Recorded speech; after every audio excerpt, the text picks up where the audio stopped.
I endured enough of it during my upbringing in Chicago to last 100 lifetimes. It's okay. Totally. Let's talk about the longevity of Disturbed for a second. Dude, by all standards, your band should suck by now. I mean, it should. I mean, is that the standard? Oh, yeah, come on, dude. When bands have been as bad... Okay, look, I've been on the radio for 20 years, and I am so bad at this job, I am amazed I even work anymore.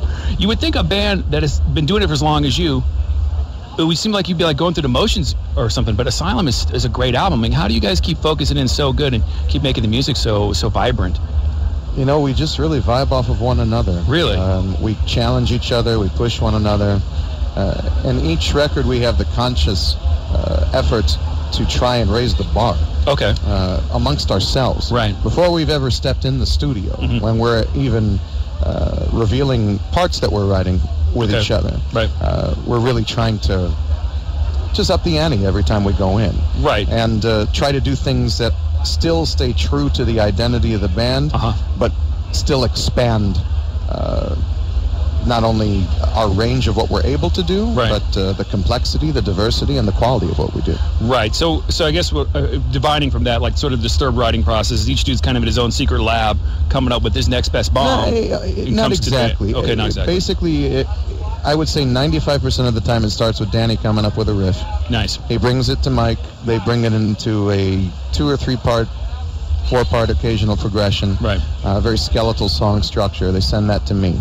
And then I start improvising with a rhythm and a melody for the vocal in a scat format, like a jazz musician does. No real words yet at that point, just gibberish, just to get the feel musically of how things actually fit. Oh, wow, okay. And then I send that to them, the gibberish. Right. And then we finesse the rest of the changes musically. We determine what is actually chorus, what is actually verse, and so on and so forth. Sometimes what they think sounds like it could be the chorus ends up being the verse for me, and vice versa. And I see. And we trim the fat a little bit and add the little nuances, and the very last thing to be done is the lyrics are written. Oh, I see.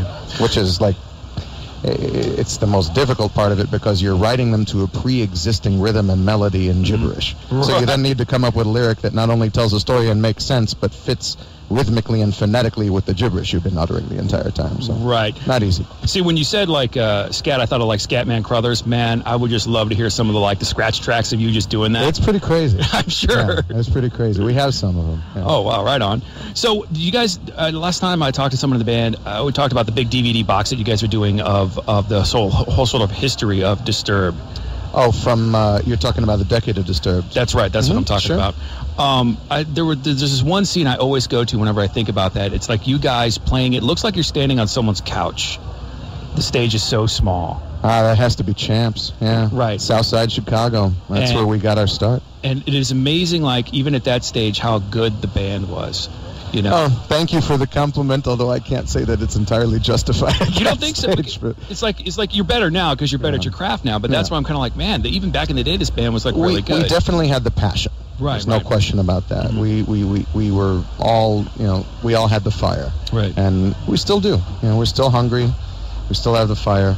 We're just gonna make sure that this tour, this Mayhem, is going to be one that will definitely be remembered. I don't doubt it. I'm looking forward to seeing your guys' band, because I don't sound like I'm trying to give you a hand job, but I mean I really do enjoy it. I have a supple hand too. Hey, you use lotion, do you? I'm prepared for things. I'm prepared for things. So I've been asking this to some of the younger bands today, and I want to ask you, because I definitely see your band's influence on younger bands, right? If you could be in another band for a month, what band would that be? Metallica. Really, Metallica? Oh hell yeah. Just didn't even think about it. I'll do it in a heartbeat. It seems like it'd be a pretty cool gig. Those boys. You're so wistful, like dreamy all of a sudden. We look up to those boys so much. They're such a source of inspiration, and they're really the quintessential metal band. They're the band that everybody aspires to be. Right. And we have the utmost honor and respect for them, and we're very privileged to call them our friends, and we just love them. I think that if I had to choose to switch, I think that would be a good choice. Yeah, just to sort of try it out on vacation for a little while. Yeah, that would be a nice vacation. It seems like that would be pretty awesome. Oh, yeah. So, Mustaine was over here earlier today, and they were talking about, like, the Big Four shows, and it seemed like it was a cool thing that he was able to get along with those guys again, I don't know if they were going to be BFF, but it was nice they were able to get along. And Megadeth was a band that was real important to me when I was young. Like, the first metal album I ever heard was Peace Sells. What was, like, the most important band for you when you were young? Sabbath, probably. Oh, man, love them. Yeah, I mean, my core group of bands that really made me want to start performing.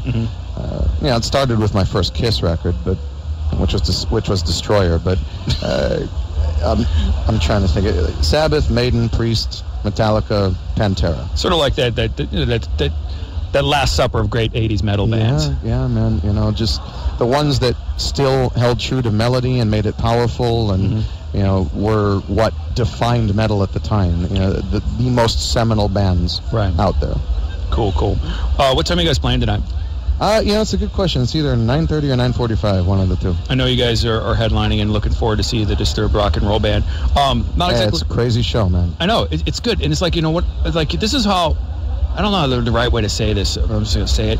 When I see you on stage, you kind of remind me, and in the best way possible, a cross between Rob Halford and Tom Jones. Just like that super hyper, just real commanding. I take that as a tremendous compliment. Tom Jones is the man, dude. Dude, he's great. He's fantastic, and Rob is like, dude. I remember Halford, first time I saw Priest, it was amazing. If only I could command that kind of vocal control like totally. He has. He's a freak of nature, and the man has chain smoked his whole life and has a 6-octave range and just unreal. So I guess what we discovered is that metal's cool. Oh yeah. Come to the show. Tom Jones ain't a bad thing, and Metallica's awesome. Given. This is all groundbreaking stuff here in this interview. There you go. Groundbreaking stuff. Really looking forward to seeing you guys play tonight. Thank you for taking time out of your day and my pleasure. Doing the interview. It's Arizona's Real Rock.